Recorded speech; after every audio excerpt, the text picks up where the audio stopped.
안녕하십니까? 이 시간은 로마서 9장입니다. 로마서는 2장 1절부터 율법을 다룹니다. 율법은 모법인 십계명과 율례, 규례, 법도로 구성되어 있습니다.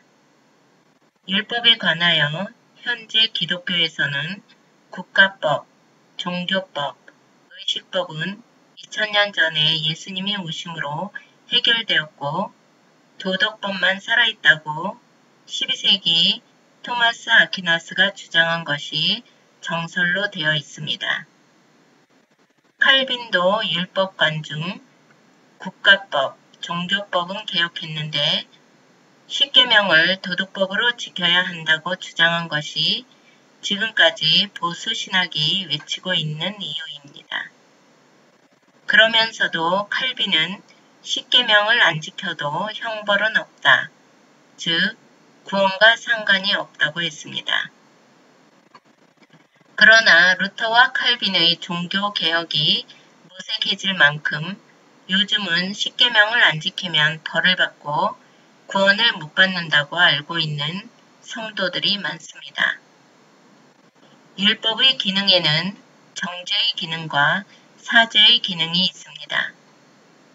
메시아가 오기 전에는 짐승을 잡아 제사를 드림으로 제사함을 받았습니다. 율법은 성도들의 죄가 드러나고 죄가 드러나니 나를 죽게 하는 성질이 있습니다. 율법을 굳게 세워 죄인을 그리스도로 인도하고 그리스도 안으로 들어가니 성도로서 단단해지게 됩니다. 믿는 자에게 율법의 시효는 그리스도 안으로 들어갈 때까지입니다. 8장을 복습하면 하나님의 의의가 내게 온 결과로 첫째, 그리스도 안에서 정죄함이 없고 둘째, 하나님의 양아들이 되고 셋째, 하나님이 우리를 영화롭게 하셨다는 것입니다. 지금 예수 믿고 있다고 해서 당장 영화롭게 천국 가는 것은 아닙니다. 영화롭게 되는 가정이란 하늘나라 갈 때까지 정말 하늘나라 갈까 못 갈까, 하나님과 끊어질까 안 끊어질까. 구원의 서정을 논리적으로 설명하면 구원의 서정, 즉 구원의 순서는 소명부터 칭의를 창세전 창조주 하나님께서 다 작정하셨습니다. 미리 아시고 아신 그대로 예정하시고 예정하신 그들을 부르시는 소명이 있습니다. 부르신 그들을 또한 의롭다 하시는데 이것을 칭의라 합니다.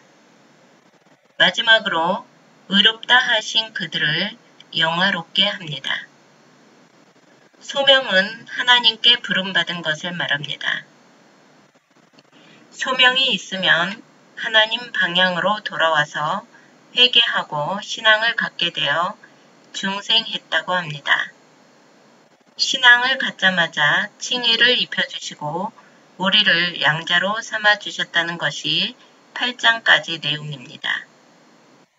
9장에 와서는 언약에 근거하여 하나님께서 성취한 의의 기초를 알려줍니다. 칭의의 기초가 무엇인가? 무엇에 기초하여 언제부터 시작되었는가?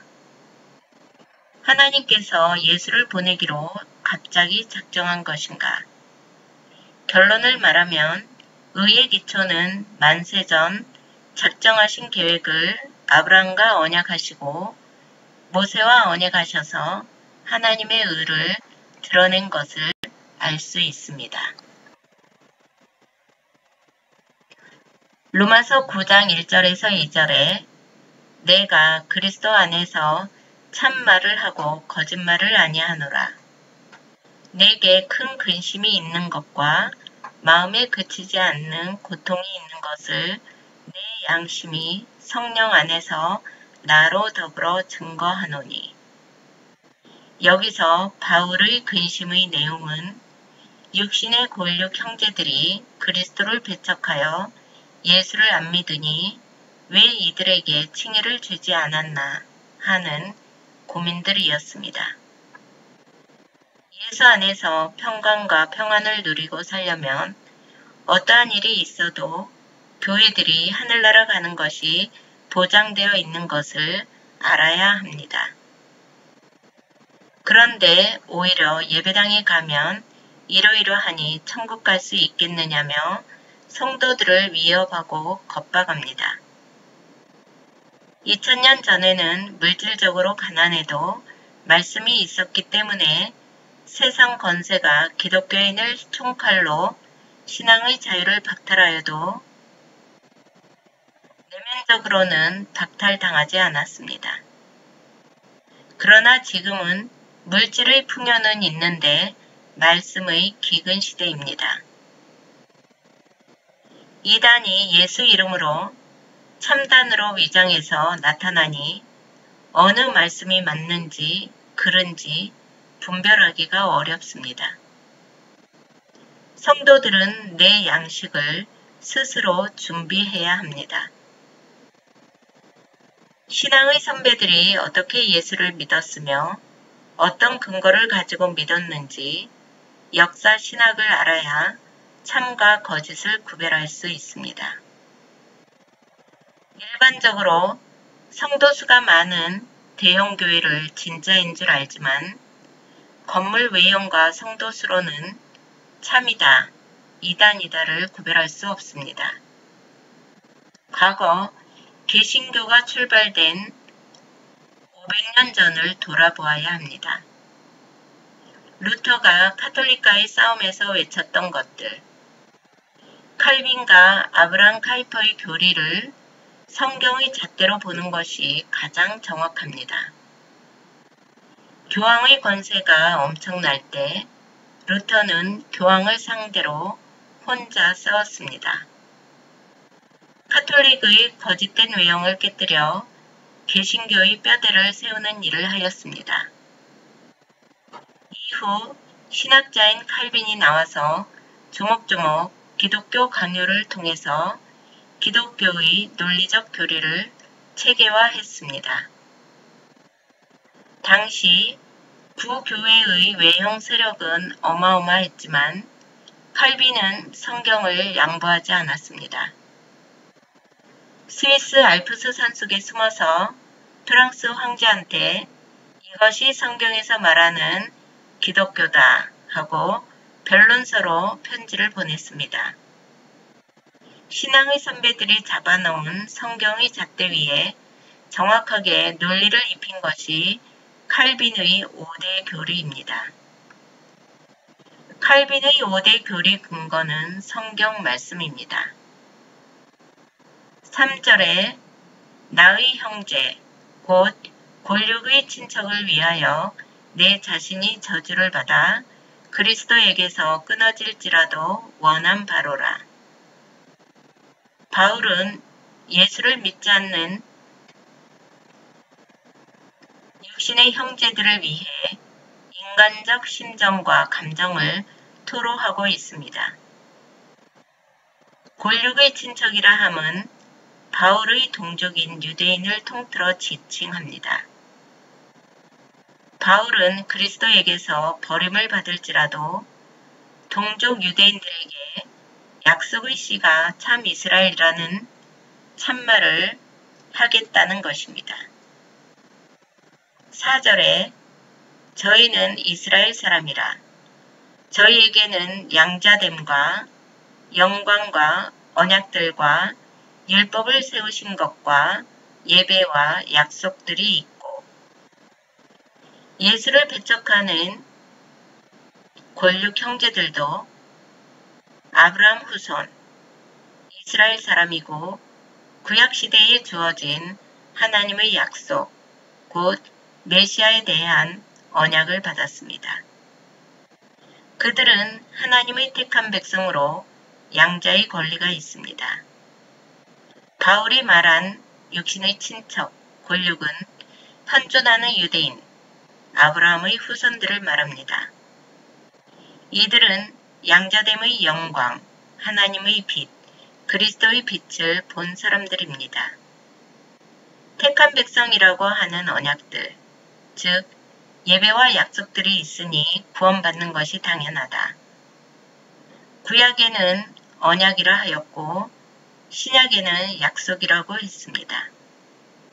구약에는 율법을 세웠고 신약에는 예배가 있고 약속들이 살아있고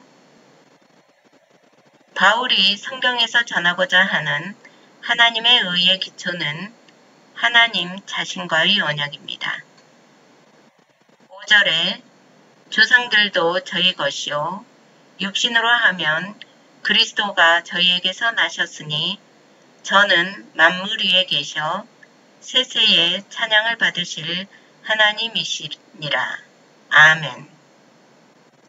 바울의 형제, 골육 친척들의 조상은 아브람, 이삭, 야곱이요. 그리스도는 약속대로 아브람과 이삭, 야곱의 혈통으로 오셨으니 그리스도는 만물 위에 계시는 세세에 찬양받으실 하나님입니다. 그리스도가 오신 것은 표적으로 오셨습니다. 표적이란 표가 되는 기적으로 무언가 실체를 보여주기 위한 표시, 사인입니다. 인간들은 보이는 현상, 표시에 집중하지만 표적이란 표시의 목적이 있습니다.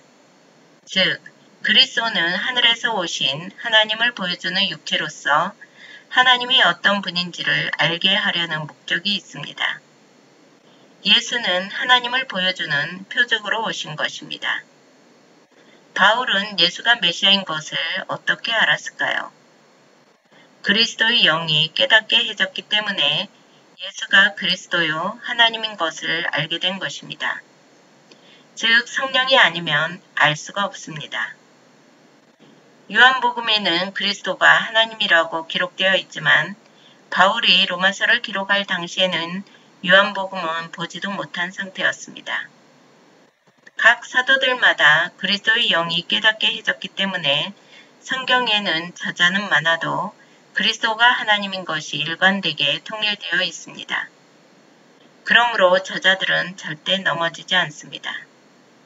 성경은 언약, 약속 중심으로 봐야 일관성, 통일성을 찾을 수 있습니다.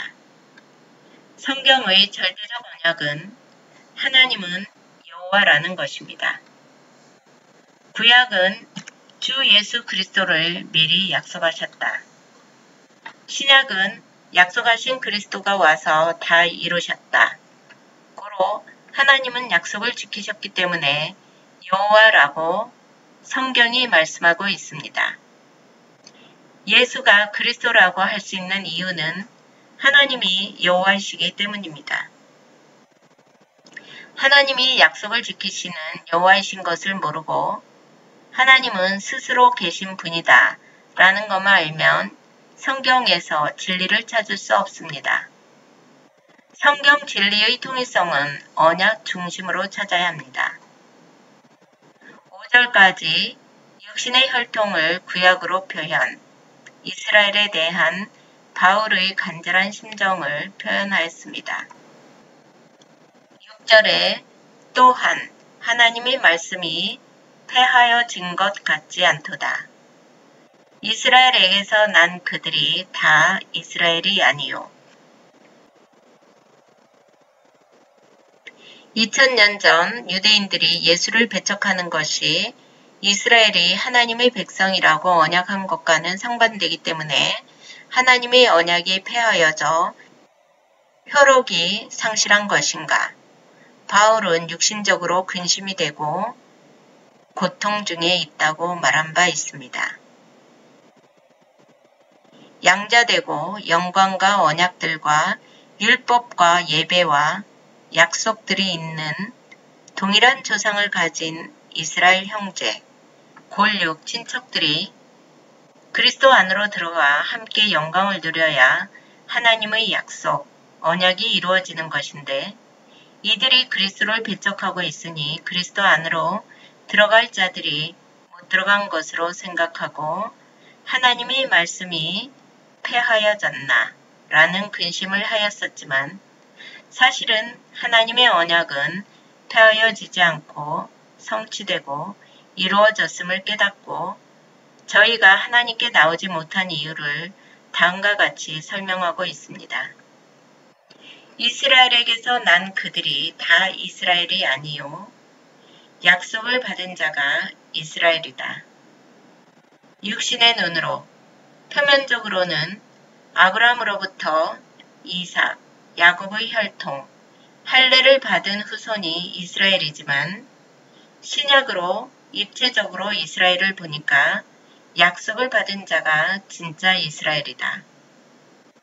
구약은 부분과 모양으로 이스라엘을 알려주고 있지만 신약에서 복음의 눈으로 보면 약속을 받은 자가 참 이스라엘이라고 설명하고 있습니다.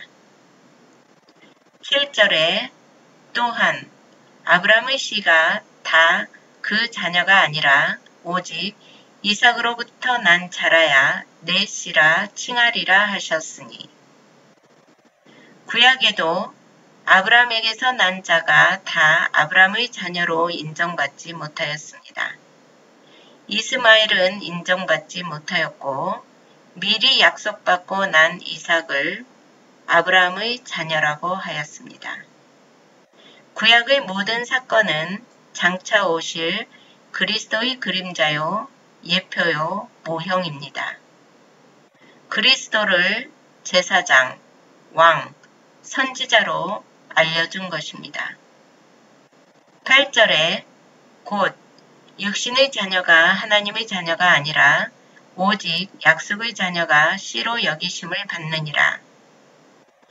육신의 자녀, 즉 아브라함의 혈통이라고 해서 다 하나님의 자녀가 아니고 약속의 자녀, 창세전에 예정된 자가 약속을 받은 자로 씨로 여김을 받는다는 것입니다. 9절에 약속의 말씀은 이것이라. 명년 이때에 내가 이르리니 사라에게 아들이 있으리라 하시니라. 하나님께서는 아브라함이 99세 되던 해에 아들 이삭을 약속하셨습니다. 약속이란 무엇인가 라는 것은 의의 기초는 무엇인가 라는 질문과 같습니다. 의의 기초는 약속의 씨이고 이 약속을 받고 태어나야 이스라엘이라는 것입니다. 이스라엘은 두 종류가 있습니다. 첫 번째, 표면적으로 눈에 보이는 육신을 따라온 현존하는 이스라엘 민족들입니다. 두 번째는 신령한 이스라엘, 창세전에 그리스도 안에서 택함받은 자들, 약속을 받은 자들입니다. 우리가 구원받는 데 있어서 우리의 행위나 노력 0.1%도 없이 택하심을 입은 100% 하나님의 은혜로만 구원을 받은 자들입니다. 공로로 구원받는 게 아니고 창세전 약속, 칭의로 인한 구원입니다. 오직 약속으로만 의인이 되는 것입니다. 명년 이맘때 아들이 생기리라 하셨는데 아브라함과 사라는 믿음이 없었고 믿지 않았습니다. 사라는 믿음이 없어 어이없어 웃었습니다. 그러나 도저히 아들을 낳을 수 없는 상태에서 아들이 태어나니까 하나님의 말씀은 분명히 이루어지는구나 확신이 생기고 믿음이 생긴 것입니다. 즉 하나님께서 믿음을 주셨기 때문에 하늘의 별과 바다, 모래알같이 주신다 하는 그 말씀도 믿어지는 것입니다. 예언대로 이루어진 걸 보고 믿음이 생기는 것입니다. 그 믿음은 하나님이 주셨고 하나님께서 의로 여기셨습니다. 아브라함으로부터 스스로 생기는 믿음은 하나도 없습니다. 믿음은 하나님의 선물이라 하면서도 자기가 믿는 줄로 알고 믿는 것은 신념이라고 합니다. 결과가 나타나지 않고 모르는 것을 맹목적으로 믿는 것이 신념입니다. 반대로 상대가 나를 믿게 하고 믿어지는 게 신앙입니다. 믿음이란 내가 가질 수가 없습니다. 믿음이란 타가 나를 믿게 해줘야 합니다. 믿고 우러러 보는 것이 신앙이며 종적 관계입니다. 히브리서 11장 1절에서 믿음은 바라는 것들의 실상이요 보지 못하는 것들의 증거니 라고 했습니다. 믿음은 곧 그리스도입니다. 바라는 것들의 실상은 바라는 것은 택자들을 말합니다. 택자들이 바라는 것은 하나님께서 언약하신 그리스도입니다. 언약하시고 천년 이후 다윗 왕국이 이루어진 것처럼 믿음은 보이지 않기 때문에 그리스도 대신에 구약의 자손, 땅, 통치를 그 증거로 주셨습니다. 하나님이 살아계신지 안 살아계신지 그리스도를 보지 못했지만 아브라함과 이삭과 모세를 보고 증거가 확정된 것입니다. 통치 역시 사무엘이 찾아갔을 때 막내였던 다윗은 보여주지도 않았지만 시간이 지나면서 다윗이 나라를 이루고 다윗의 통치가 이루어지지 않을 것 같았지만 통치하게 하셨습니다. 이 모든 것은 구약적 증거이고 히브리서에서는 이 모든 것의 진짜 증거가 예수 안에서 이루어진다는 것입니다.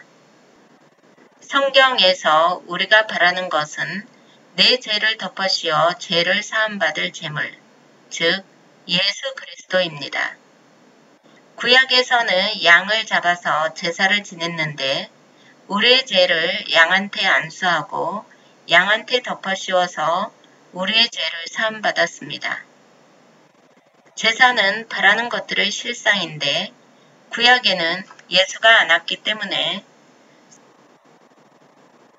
성막에 와서 양한테 덮어씌워 지성소에 뿌리면 죄를 사함을 받았고 죽지 않고 산 것이 증거가 되었습니다. 구약에는 제사를 통해서 생명을 구하였습니다. 제사, 제물은 바라는 것들의 실상인데 그 제물이 무엇인가? 그리스도의 제물직입니다. 제물을 갖고 와서 제사함, 구원을 받았듯이 그리스도가 와서 우리의 제사함을 받는다. 그게 믿음입니다. 구약의 제사와 제물은 예수 그리스도의 제물직의 그림자와 모형입니다. 아브라함의 믿음도 바라는 것들의 실상입니다. 내년 이맘때 아들이 있으리라 말씀하시고 내년 이맘때 되어 증거가 나타났습니다. 증거로서 아브라함은 예수가 분명히 내 죄를 대신해서 돌아가신다고 믿게 되었습니다. 이삭이 제물이 어디 있습니까? 라고 물었을 때 아브라함은 여호와 이래 여호와가 자기를 위하여 준비하신다고 했습니다. 아브라함은 증거를 받았기 때문에 믿음을 갖게 되었을 뿐입니다. 보는 것들의 실상이라면 눈에 보이기 때문에 결과도 보이는데 바라는 것들의 실상이기 때문에 바라는 것은 실체가 보이지 않습니다. 바라는 것들이란 실체가 안 보이기 때문에 볼 수 없으니 증거를 주셨습니다. 10절에 이뿐 아니라 또한 리브가가 우리 조상 이삭 한 사람으로 말미암아 잉태하였는데 그 자식들이 아직 나지도 아니하고 무슨 선이나 악을 행하지 아니한 때에 택하심을 따라 되는 하나님의 뜻이 행위로 말미암지 않고 오직 부르시는 이에게로 말미암아 서게 하려 하사. 택하심을 따라 되는 하나님의 뜻, 선택의 기준은 온전히 부르시는 하나님에게 있다. 하나님의 주권임을 알아야 합니다. 구원에 관한 하나님의 선택은 인간이 태어나기도 전에 이미 예정되어 있으므로 인간의 행위에 영향을 받지 않습니다. 12절에 리브가에게 이르시되 큰 자가 어린 자를 섬기리라 하셨나니 조상 이삭으로부터 난 자 야곱과 에서 중 그들이 선이나 악을 행하지도 아니하였는데 큰 자가 어린 자를 섬길 것이라는 약속, 예언을 하셨습니다. 인간의 행위와 상관없이 하나님이 부르시고 언약을 따라 택한다는 것을 말씀하고 있습니다. 13절에 기록된 바 내가 야곱은 사랑하고 에서는 미워하였다 하신과 같으니라. 뱃속에 있는 야곱은 사랑하고 에서를 미워했다는 말은 인간의 행위를 보지 않고 하나님의 약속으로 하나님의 유업이 이어지는 선택과 유기를 미리 알려준 것입니다. 신이란 행위에 따라 권선징악으로 상벌을 져야 하는데 하나님께서는 이유 없이 인간을 유기한다는 것을 받아들이기 어렵습니다. 그러므로 인간들에게 거부감을 주지 않고 귀를 즐겁게 하기 위해 유기에 대한 말은 하지 않습니다. 개혁 신앙을 외치면서도 칼빈의 제한 속죄, 교리를 심하게 공격합니다. 하나님이 택해도 자기가 안 믿으면 구원을 못 받는다고 주장하는 것이 자유주의자들입니다. 자유주의자들은 하나님이 창세전에 주신 구원을 내가 잡아서 복을 받은 것이요 하나님이 주셔도 인간이 차버릴 수도 있다고 합니다. 이것은 하나님이 인간에게 은혜를 준 것이 아니라 인간이 하나님에게 은혜를 준 거나 마찬가지이므로 하나님이 전능하다는 것도 부정하는 것입니다. 14절에 그런즉 우리가 무슨 말 하리요? 하나님께 불의가 있느뇨? 그럴 수 없느니라. 뱃속에 있어서 선악간 어떤 행위를 하지 않았는데 행위와 상관없이 누구는 선택하고 누구는 버리는 하나님께 왜 그러냐고 그건 아니지 않냐고 불평이나 불만을 얘기할 수 없다는 것입니다. 15절에 모세에게 이르시되 내가 궁일이 여길 자를 궁일이 여기고 불쌍히 여길 자를 불쌍히 여기리라 하셨으니 아브람, 리브가 다음 모세에게 언약한 것을 기초로 궁일이 여기고 불쌍히 여기는 것은 오로지 택하심을 따라 되는 하나님의 뜻, 하나님의 주권입니다. 하나님께서 미리 정하시고 정하신 대로 이루어지는 것이 선이므로 하나님께는 불의가 있을 수 없습니다. 감사합니다.